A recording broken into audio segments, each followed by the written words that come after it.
Have you ever believed a story about yourself that turned out to not even be true? I am Emily, the Minimalist Mama, and welcome to my channel, or welcome back. Today I want to talk about our identity, how we see ourselves, maybe some negative perceptions of ourselves that we have, and how through changing our habits we can actually shift that to be more truthful and more positive. So, for example, all of us believe things about ourselves that may or may not be true, whether they're things that we picked up or other people once told us. For me, for example, I grew up thinking that I was just not athletic, couldn't run, like it was just pointless for me to even try. As an adult now, I realize that was because I didn't do any sports as a kid, so I never had an opportunity to even try to do anything athletic until I got older, and maybe in like 7th grade or so when I was doing youth group, and then we'd like play capture the flag and I could barely run across the field outside of the church. And then I decided in high school that I wanted to go out for the cross-country track team. But immediately people around me just piled on with, you're just gonna embarrass yourself, there's no way you could possibly do it, you're gonna fail, you're not a runner, you can't run, you're not athletic, there's no way you can do it. And I didn't go out for cross-country track, and I just kind of decided I'm not a runner, not athletic, I don't like working out, blah blah blah. Well, fast forward to a couple years ago when I randomly decided I would do a half marathon. Of all the impossible goals out there, that was one of the biggest for me. So I decided I would try to tackle it and see what happened. So I started running, I started training, and I did some 5Ks, which was the farthest I'd ever run up until that point. I did a 10K, which was brutal, and I ended up doing the half marathon and finishing it. So that process kind of rewired for me that identity that I had of not being a runner to now I've done a half marathon. I am a runner. And the way that I was able to change that identity was through every day following my training plan, putting on my running shoes, and going for a run. It was those daily habits of just doing the run that changed my identity from being someone who couldn't run to someone who can. So that's kind of a metaphor for what I want to talk about today, with some identities or stories we tell ourselves about ourselves, that maybe it's time to declutter. When I was growing up, our house was not clutter-free or organized, and I would read stuff in magazines and try to implement it at home, and it just never worked. It never stuck. And I kind of thought, I guess you're either born organized or you're not. You're either born with the organizing gene or the messy gene, and you're just stuck. If you're messy, that's the way it's gonna be forever. Then after my oldest was born and I was hit really hard with postpartum depression and anxiety, I realized pretty quickly I had to make some changes and I had to figure things out because I was in a bad place. Things were spiraling out of control in my home. The stress and the chaos was just adding to my depression and anxiety, and I realized I had to figure something out. I had to figure out how to manage my home and get this under control. And that's really when I discovered Marie Kondo and minimalism and this whole other way of living. In the process, I learned that managing a home and decluttering and organizing, that these are all skills that you can learn, that probably most people aren't actually born with knowing how to do these things. But some of us have had the opportunity to learn and practice as we grew up, and some of us didn't.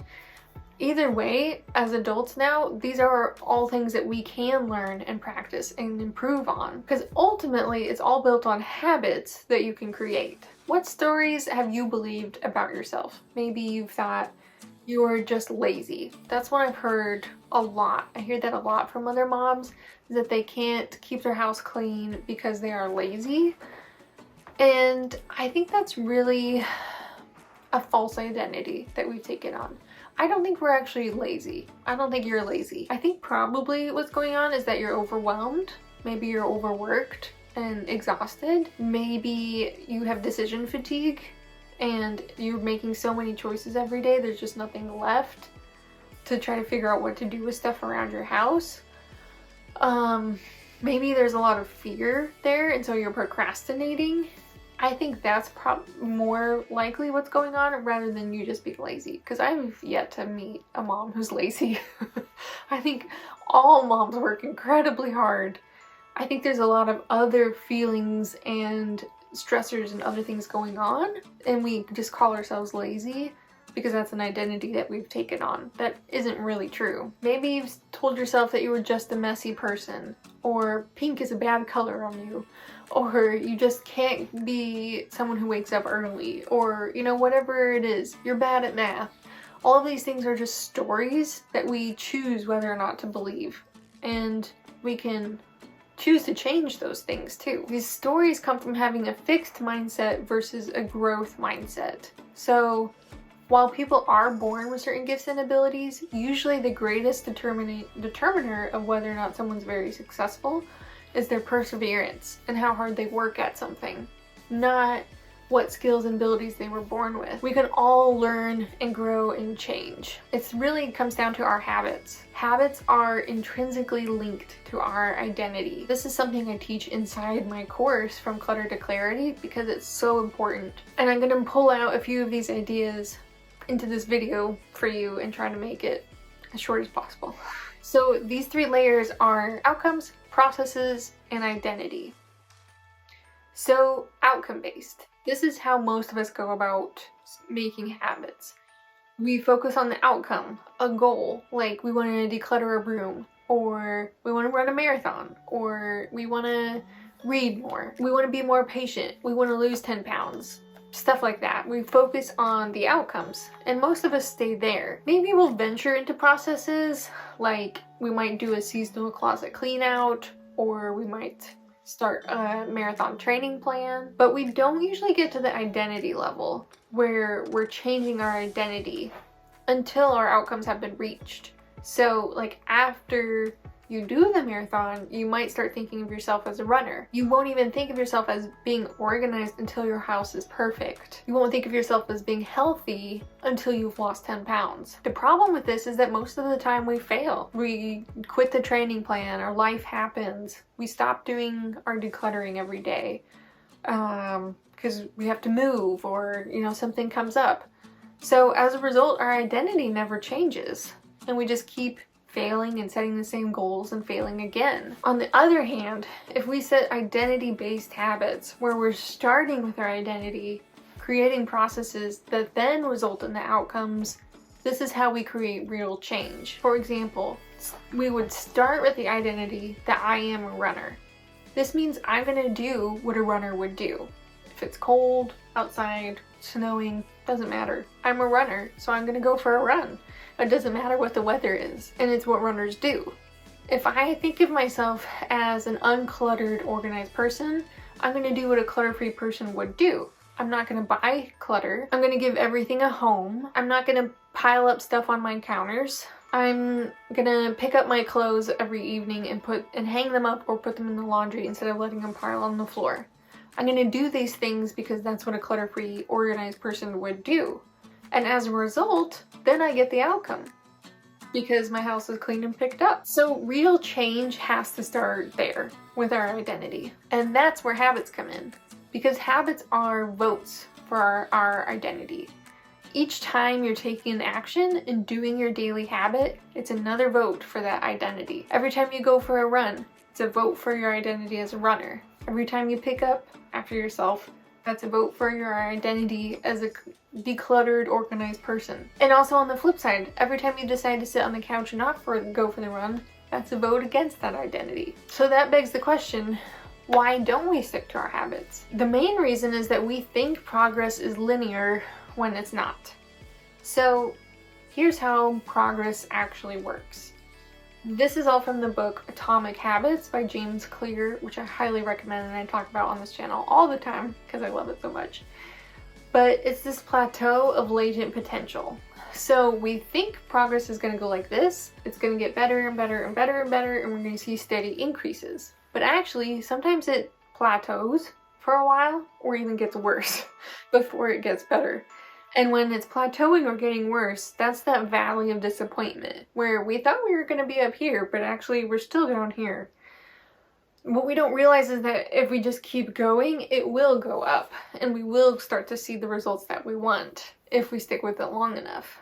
So our main problem is that we just give up too soon. Success is the result of daily habits, not once in a lifetime transformations. This is encouraging because it doesn't really matter what you start with. Your daily habits are going to determine your success. If you're a millionaire but you consistently spend more money than you make, over time, you're going to end up broke. It doesn't matter that you started as a millionaire. Your habits determine the outcome.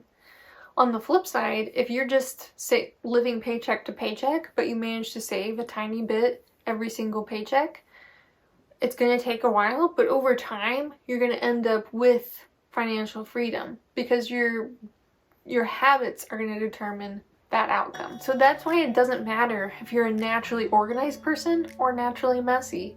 It doesn't matter how many kids you have right now. It doesn't matter how bad your house is. It doesn't matter how much time you have or how much money you have.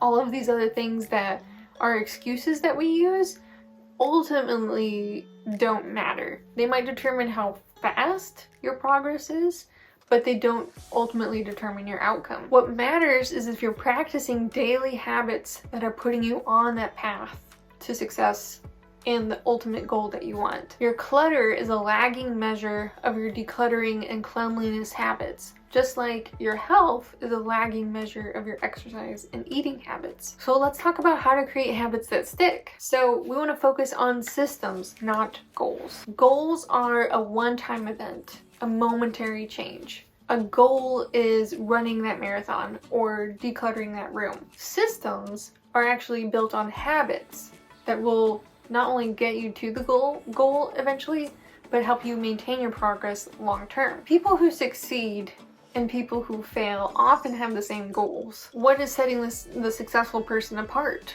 Often it's that they put in the time to create a system built up of habits where they're improving daily, gradually, bit by bit. The problem with goals is that after you achieve it, what happens after that? So if you set a goal to clean up your closet, that's great, and your closet looks amazing and it feels great, but how long is that going to last if you don't change your habits? If you keep throwing your stuff on the floor instead of hanging it up, it's going to get messy soon. If you keep buying stuff that you don't need, it's going to get overcrowded again. If you run the marathon, that's great and awesome and a huge achievement, but if that was your goal, then after the marathon, you'll probably stop running. At least that's what happened for me. Until now, I'm back at it. So you have to change your system, and ultimately you have to change your habits in order to maintain your progress. The great thing about this is when you fall in love with this process of changing your habits and improving bit by bit, then you give yourself permission to be happy and to be content even when you haven't fully arrived. You're no longer saying, when my house is perfect and clean and decluttered, then I can be happy. Or when I've lost the 10 pounds, then I can feel healthy and be happy. Because you know that you have a system and you're making small changes and using your daily habits, and that as long as your system is running, you're going to reach your goals, you're going to have a big payoff eventually, and you're going to be able to maintain it long term. So because of that, you can have peace and contentment now, even before your outcome is fully realized. So when I work with people on organizing their home, my goal for them is not just to clean up a closet or a room and make it all look pretty and nice, but my goal is really to get at the root of why people are doing what they're doing, what's working and not working, and help them create a system that works for them so that they can maintain the progress long term. I don't want them to have to call me again, hire me again to do the same space. I want them to gain the skills and tools and the habits that they need to be able to maintain it. Your commitment to the process will determine your progress. As James Clear says in Atomic Habits, we don't rise to the level of our goals, but we fall to the level of our systems. So if working on your habits, learning how to build good habits, and ultimately build habits from your identity outwards is something that's interesting to you, then I hope you'll check out my course, From Clutter to Clarity. It's 6 weeks. It goes through your entire house. It spans 30 days, and we go through decluttering your space, your schedule, and your soul. There are 6 modules that cover every area of your house, as well as emotional clutter, emotional and mental clutter too. And we really dive deep into this topic of how to build good habits and how to change your identity from maybe the negative and damaging labels that you've attached to it to who you truly want to be. So if you are interested in building and learning how to build habits and systems to maintain your progress long term, then I hope you will check it out. I'll put a link in the description down below for it, and I would love to see you inside. Thanks so much.